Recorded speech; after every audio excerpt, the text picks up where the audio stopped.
गोगा जी अर्जन और सर्जन के कटे सर लेकर ददरेवा के महलों में आ पहुंचे। आखिर वही हुआ जिसका डर माता बाछल को हमेशा से लगा रहता था। गोगा जी के हाथों में अपने ही भाइयों के सर देख माता बाछल के क्रोध के सीमा ना रही।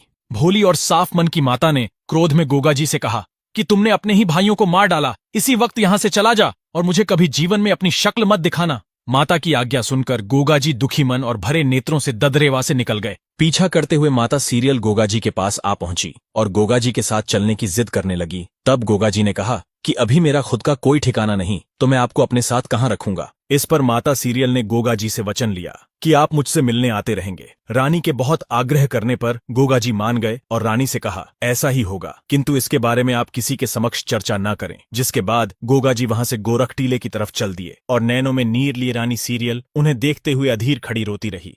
गोरख टीले पर पहुंचते ही गोगा जी ने गुरु चरणों में प्रणाम किया। जब गुरु गोरखनाथ ने गोगा जी से आने का कारण पूछा तो प्रत्युत्तर देते हुए गोगा जी ने कहा, अंतर्यामी गुरु, आप तो सर्वज्ञाता है, आपसे क्या छिपा है। मैं तो बस इतना बता सकता हूं कि मैं अब पूर्ण रूप से आपकी शरण में आ चुका हूं। गुरु गोरखनाथ ने मुस्कुराते हुए कहा कि जैसी तुम्हारी इच्छा। गोगा जी दिन में तपस्या में लीन रहते और रानी को दिए वचन अनुसार रात्रि में रानी सीरियल से मिलने चले जाया करते और सुबह ब्रह्म मुहूर्त के समय उठकर गोरख टीले पर लौट आते। गोगा जी को यह भय हमेशा लगा रहता कि कहीं माता ने उनको देख लिया तो उनकी आज्ञा का उल्लंघन हो जाएगा, लेकिन रानी सीरियल को दिया वचन भी निभाना जरूरी था। इस दुविधा में फंसे गोगा जी ने जब इसके बारे में गुरु गोरखनाथ को बताया तो गुरु ने कहा कि बेटा, शास्त्रों के अनुसार अपना दिया वचन निभाना ही एक क्षत्रिय का धर्म है, अतः अपने वचन का पालन करो। इसी प्रकार कुछ समय बीत गया और फिर तीजों का त्योहार आया।